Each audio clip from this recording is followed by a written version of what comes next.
propose que nous regardions quels sont les principaux domaines d'application de l'Internet des objets. Cette liste ne se veut absolument pas exhaustive, hein, elle est même assez générique, mais elle va vous permettre de visualiser le champ de l'Internet des objets et de sortir de la vision que l'on peut en avoir quand on imagine les objets connectés que l'on pourrait nous-mêmes utiliser dans notre quotidien, c'est-à-dire essayer de sortir du périmètre qui est sous nos yeux pour prendre un peu plus de hauteur sur l'ensemble des applications industrielles que l'on puisse trouver. On verra aussi très rapidement, mais je n'insisterai pas sur cette partie car ce n'est pas l'objectif de ce premier module, quelques-unes des technologies qui sont sous-jacentes à l'Internet des objets, entre autres sur les réseaux de communication, et je vais vous indiquer ceci pour, dans le discours global que l'on peut entendre aujourd'hui, mené entre autres par des opérateurs télécoms, qu'il y a une diversité finalement plus importante que celle que l'on peut nous laisser entendre, et que la technologie choisie dépend du domaine dans lequel on veut développer un service connecté. Il n'y a pas de technologie qui soit couteau suisse et fonctionne de la même façon partout. Il y a pour chaque cas d'utilisation des technologies plus intéressantes à utiliser que d'autres. Voilà. Mais je n'irai pas dans les détails de ces technologies, ce n'est pas l'objectif de cette formation. Alors, dans les différents domaines, il y en a un certain nombre que l'on a déjà évoqué précédemment. C'est par exemple celui des wearables.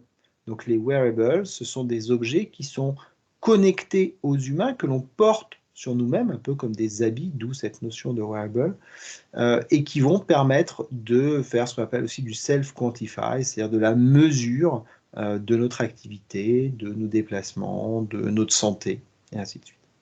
Alors, ces objets-là sont des objets qui sont donc attachés à un humain, et c'est quelque chose finalement d'assez confortable dans la création de services connectés que d'avoir un humain à proximité, car l'humain est très docile, c'est-à-dire on peut lui demander de faire tout un tas d'opérations comme recharger un objet personnel qu'il va utiliser, on peut lui demander de partager sa connexion Internet qu'il a sur son smartphone statistiquement de façon très importante.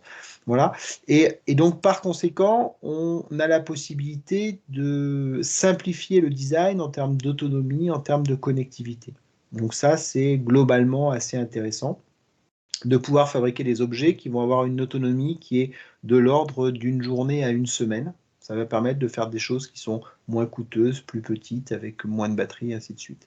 Par contre, il va falloir des choses qui soient souvent moins chères, car la perception de la valeur ou le calcul de retour sur investissement sur un individu n'est pas du tout le même que sur celui d'une entreprise globalement. Alors, en termes de communication, comme je l'ai dit, l'humain a la bonne idée d'avoir en général un smartphone qui permet de faire le relais vers Internet, ce qui est assez intéressant d'un point de vue objet.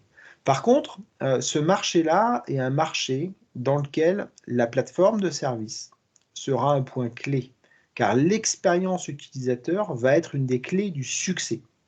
Et donc, par rapport à nos modèles de coûts, eh bien, il va y avoir un ensemble de coûts récurrents très importants dans le domaine du wearable pour maintenir cette expérience utilisateur à un niveau très performant et surtout au niveau le plus performant du marché ou au moins au minimum dans la norme du marché.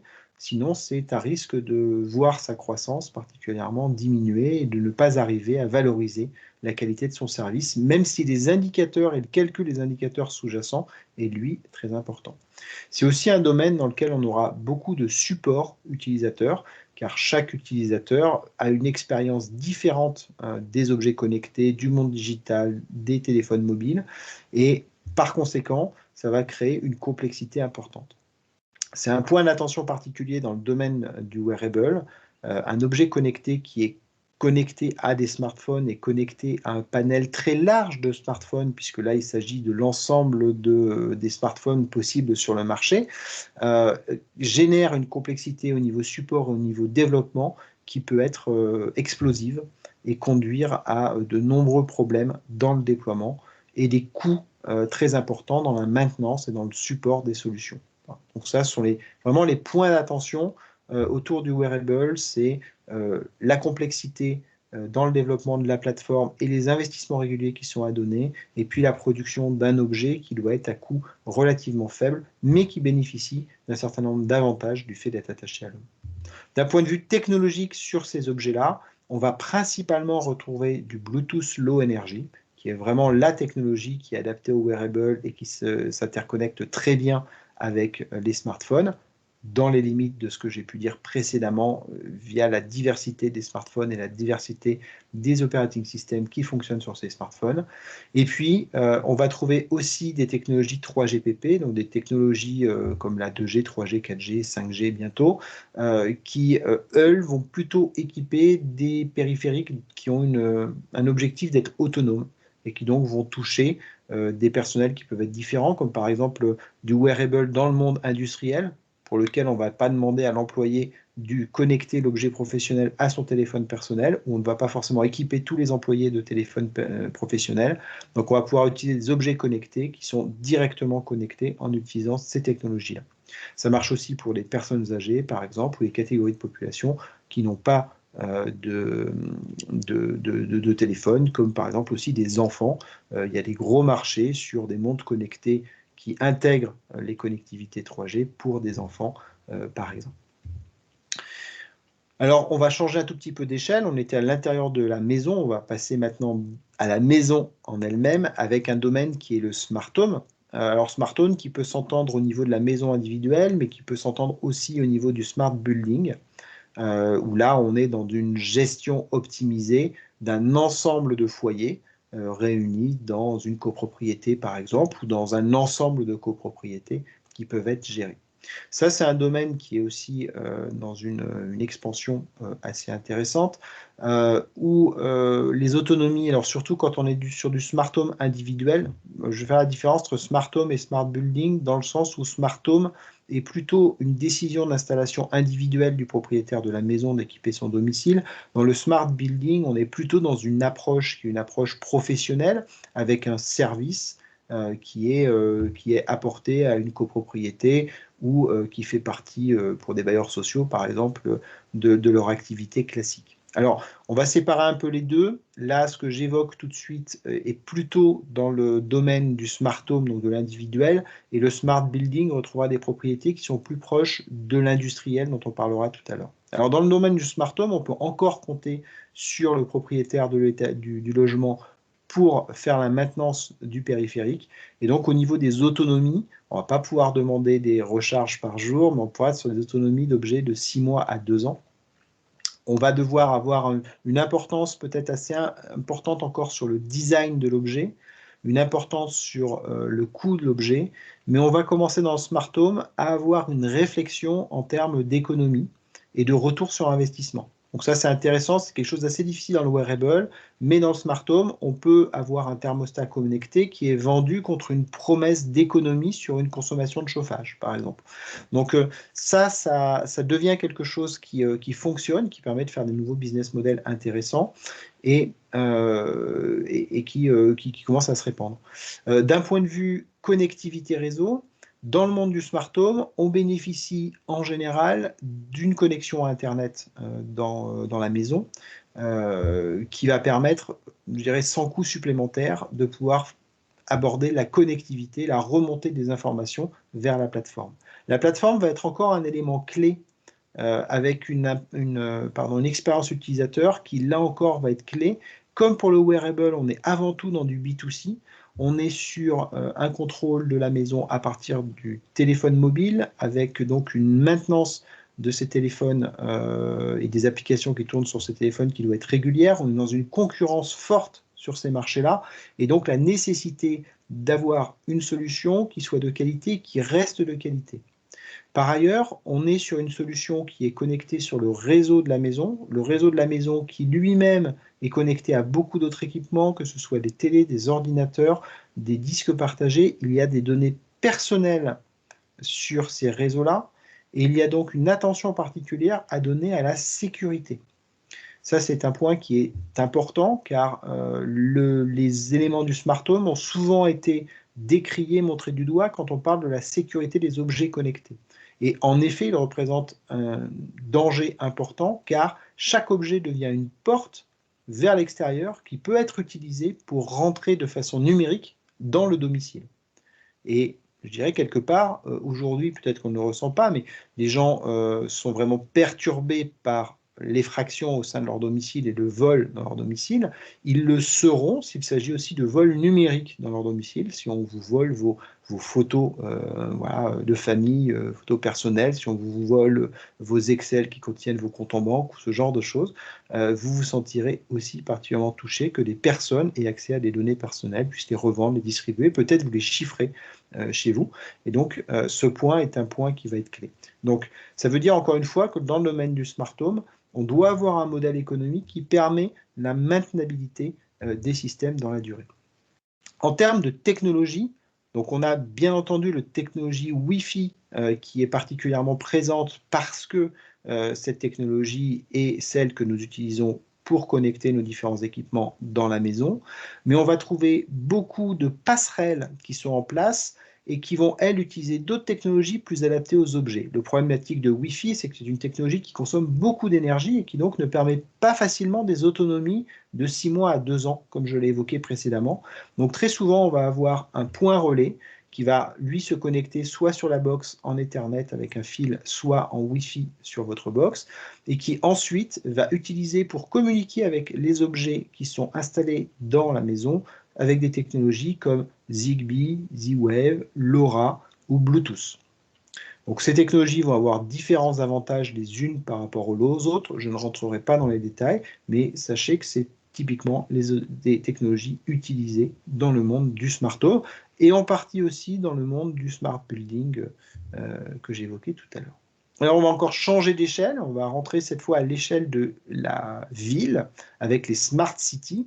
Les smart cities sur lesquelles on a des enjeux qui sont vraiment très importants en termes d'optimisation de l'utilisation de la ville, d'optimisation des moyens qui sont mis en commun, de l'optimisation des déplacements, de l'optimisation de toutes les activités autour de la ville, que ce soit les éclairages, on en a parlé, le nettoyage des rues, la signalisation, la sécurité des enfants qui vont à l'école. Enfin voilà, on a des tas et des tas de choses à améliorer dans nos villes pour les rendre moins dangereuses, moins consommatrices d'énergie. On a des tas de choses à faire au niveau de la mesure de la pollution aussi à l'intérieur de nos villes, de la collecte des déchets. Toutes ces choses-là, en fait, sont des choses qu'on va pouvoir optimiser par une meilleure compréhension de leur fonctionnement grâce à la captation de données et puis des prises de décision grâce à cette captation de données. J'ai évoqué très rapidement la collecte des déchets. Aujourd'hui, la collecte des déchets est systématique partout dans tous les quartiers. Eh bien, peut-être qu'elle pourrait être optimisée si on ne récupérait que des poubelles qui étaient pleines, par exemple. Alors, dans une ville, il y a certaines optimisations qui sont possibles. À la campagne, dans un milieu rural, ce que je viens de dire, des optimisations qui sont assez gigantesques. D'ailleurs, ce sont des choses qui sont en route, hein, qui se font aujourd'hui. Ce n'est pas de la science-fiction, encore une fois, ce sont des cas qui sont assez concrets et qui ne demandent qu'à se développer, car ils ont des vrais avantages pour la communauté. Alors, dans le domaine du Smart City, le coût sur le terrain va être important à prendre en considération, le coût de maintenance. Hein. Tout à l'heure, on était sur du wearable et du smart home, où quelque part, on peut demander une intervention du propriétaire de l'objet qui va durer peut-être 5 minutes ou 10 minutes à chaque fois et qui va se faire tous les jours, peut-être pour du wearable, ou qui va se faire tous les mois ou tous les 2 mois dans le cas du smart home. Ce sont à l'échelle de la maison quelques dizaines de minutes qui sont passées. Si c'était multiplié ces dizaines de minutes par l'ensemble des objets qui sont commercialisés, ça représenterait des millions d'heures. Et si chacun à titre individuel peut consacrer ces 10 minutes sans se rendre compte du temps qu'il perd à le faire, si on devait financer les millions d'heures nécessaires pour le faire de façon globale, vu d'un fournisseur de services, eh bien dans ce cas, il n'y aurait pas d'économie réalisable, pas de retour sur investissement, sans doute, à l'utilisation de ces technologies-là. Donc, dans le domaine de la Smart City, on ne peut pas demander aux passants d'avoir spontanément une action sur les objets qui les entourent. Il faut donc que les actions de maintenance soient globalisées et pour qu'elles soient efficaces d'un point de vue économique, il va falloir qu'elles soient le plus rares possible. Donc on va parler d'actions de maintenance qui sont plutôt tous les 5 ans, voire tous les 30 ans. Donc quand on parle d'actions sur 30 ans, on parle en fait d'une absence d'action, hein, parce qu'à 30 ans, on est vraiment dans l'obsolescence de la solution. Même à 5 ans, on va se dire qu'on est plutôt dans le renouvellement du produit que dans le changement des batteries du produit, globalement. Et donc, on identifie des choses sur lesquelles on ne viendra pas faire de maintenance, ou les maintenances devront se faire de façon automatique. Donc, si on parle de mise à jour, elles doivent être automatiques. Et si on parle de changement de batterie, elles doivent être sur des horizons de 5 ans à 30 ans.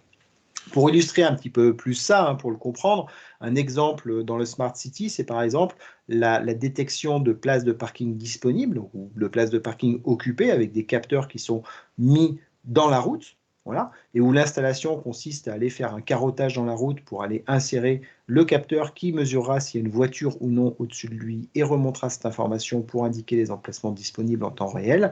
Et bien, vous comprenez bien qu'on ne va pas aller casser la route pour sortir ces différents objets tous les ans pour aller changer leur batterie. Donc eux doivent avoir une durée de vie qui est équivalente à la fréquence à laquelle on refait le bitume dans la ville. Donc si c'est globalement en moyenne tous les 5 ans, eh bien ces objets en fait seront enlevés en même temps que le bitume sera refait et de nouveau seront repositionnés à leur place sur cette fréquence-là. Donc c'est de ça dont on parle. Alors, il y a des questions, bien entendu, autour de ça, autour des déchets électroniques, hein. Voilà, je ne vais pas adresser ces questions-là, mais malgré tout, c'est une question qu'il faut se poser quand on est dans le design d'une solution d'Internet des objets. De la même façon que j'ai évoqué la question des données personnelles et des données de santé, ce sont des questions qui sont importantes autour de la construction d'une solution IoT. La question des déchets est elle aussi quelque chose d'important et qui concerne tous les secteurs que j'ai évoqués précédemment, bien entendu. En termes de communication, on va remonter des données de faible volume, généralement, dans le monde de la ville. Et on va la remonter, par contre, sur de grandes distances, puisque l'échelle de la ville, c'est une échelle de 10 à 100 km de rayon, hein, selon qu'on est sur des communes, des communautés de communes. Et donc, sur cette échelle-là, eh bien, il va falloir que les objets créent une intelligence en communiquant ensemble, et donc une capacité à remonter leur information sur ces horizons-là. En termes de plateforme, la grosse différence entre le Smart City et les smartphones, enfin une des grosses différences, c'est le volume de données. La ville va avoir des milliers, voire des dizaines de milliers de capteurs qui vont remonter de l'information, et donc l'intérêt va être de mélanger cette information, c'est-à-dire que on peut avoir de l'information de pollution, de température, de fréquence, de mouvement, de vent, par exemple. Voilà. Donc, toutes ces informations-là, en fait, vont être intéressantes à capter de façon individuelle, mais à corréler les unes avec les autres de façon à prendre des décisions qui viennent d'une intelligence créée par la somme de ces capteurs et la somme de ces informations différentes. Donc la plateforme qui va traiter les données de la Smart City est une plateforme de calcul assez monstrueuse, exploitée par un certain nombre de data scientists qui vont chercher de plus en plus de corrélations, de prise de décision et d'intelligence dans le croisement de l'ensemble de ces données. Donc c'est du processing de masse sur lequel l'interface utilisateur peut être un peu moins importante parce qu'on est dans un monde professionnel qui exploite ces données-là. Et donc, eux, ils n'ont pas forcément besoin d'avoir une application mobile toujours au goût du jour. Ils préféreront avoir des dashboards, des indicateurs qui sont plus performants, plus précis et qui vont plutôt être sur des ordinateurs. Et si les couleurs ne sont pas magnifiques, ce n'est pas forcément quelque chose d'important. Mais c'est toujours mieux de le prendre en considération malgré tout. Voilà. Après, il peut toujours y avoir aussi une connexion pour le citoyen qui peut souhaiter accéder à des informations comme par exemple la pollution ou le prochain passage de récupération de ces déchets ménagers ou voilà, ce genre de choses. Et donc, il peut toujours avoir une composante vers le citoyen qui, sur son smartphone, peut accéder à une partie de l'information. Mais on va dire que ce n'est pas le cœur de la solution, c'est un des éléments de visualisation de l'information qui lui-même nécessitera bien sûr des coûts récurrents. Alors sur la Smart City, on est bien entendu dans du gain récurrent par rapport aux données qui sont là, puisque l'optimisation qui va être réalisée est bien une optimisation au quotidien. Donc on peut assez facilement avoir des coûts de maintenance réguliers, car les gains qui sont recherchés sont des gains qui sont réguliers. En termes de technologie, on va travailler avec d'autres technologies que celles qu'on a vues précédemment. Car là, la grosse différence, c'est que les objets connectés ont besoin d'être autonomes. Ils ne peuvent pas bénéficier d'un réseau comme le téléphone d'un passant ou le Wi-Fi qui peut être disponible, même si des fois les villes sont équipées en Wi-Fi, donc on pourrait imaginer certaines choses, mais globalement, on va plutôt avoir besoin de réseaux autonomes et de réseaux souvent publics.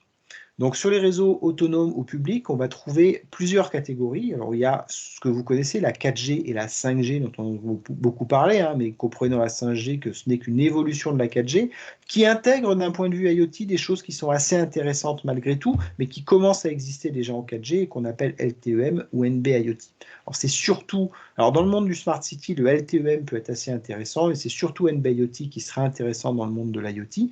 Donc là on est sur des technologies plutôt haut débit sur le 4G, 5G, y compris en NB-IoT. Et par opposition, a été créée la 0G, mais qui est un terme marketing, alors que 4G, 5G ont un sens technologique. 0G est plutôt un terme marketing qui recoupe des technologies comme LoRaWAN et Sigfox, qui peuvent exister sous forme de réseau public, c'est le cas de Sigfox, ça peut être le cas de LoRaWAN, ou qui peuvent être créés dans la Smart City sous la forme de réseaux privés dédiés à une ville en particulier ou un groupe de villes en particulier, et ça va être le cas de ce qui va être possible de faire avec LoRaWAN. Ces réseaux 0G sont des réseaux qui sont particulièrement économiques en énergie et permettent justement de répondre à la promesse de systèmes autonomes avec une durée de vie de 5 ans, 10 ans, voire 30 ans sur des batteries, et donc sont bien adaptés à ce type d'usage. Alors on a d'autres types de réseaux aussi qui sont assez intéressants dans la ville et qui pourront être utilisés dans le cadre du Smart City. Ce sont des réseaux mesh, donc des réseaux finalement qui sont composés d'un ensemble de points et qui vont trouver leur chemin de point en point pour aller relier Internet et remonter la donnée jusqu'à la plateforme de service. Et parmi ces réseaux, il y en a un qu'on a évoqué en début de cette formation, qui est le réseau Sidewalk d'Amazon. Donc il y a un réseau qui est porté entre autres par le déploiement des Amazon Echo chez les particuliers. Et ces Amazon Echo étant très nombreux chez les particuliers et pouvant offrir un réseau avec une couverture qui sans doute devrait être autour de 300 mètres autour de chaque possesseur du système, pourrait, dans une ville, proposer une couverture qui est très large et donc permettre d'être utilisé dans des applications de Smart City, ce qui cette fois constituerait un réseau en partie public et en partie privé pour ce type d'application. Voilà. La durée de vie de ce genre de réseau qui n'a pas une vocation vraiment industrielle aujourd'hui, enfin dans la vision dont on en a, peut par contre limiter un certain nombre de velléités de les employer. Donc c'est plus pour vous évoquer leur existence que pour vous recommander de les regarder dans le détail si vous étiez confronté à ces questions-là. On va dire que c'est plutôt aujourd'hui la 0G puis la 5G, puisque la 4G est en obsolescence, qu'il va falloir regarder en fonction de votre besoin de bande passante, entre autres, pour faire vos choix.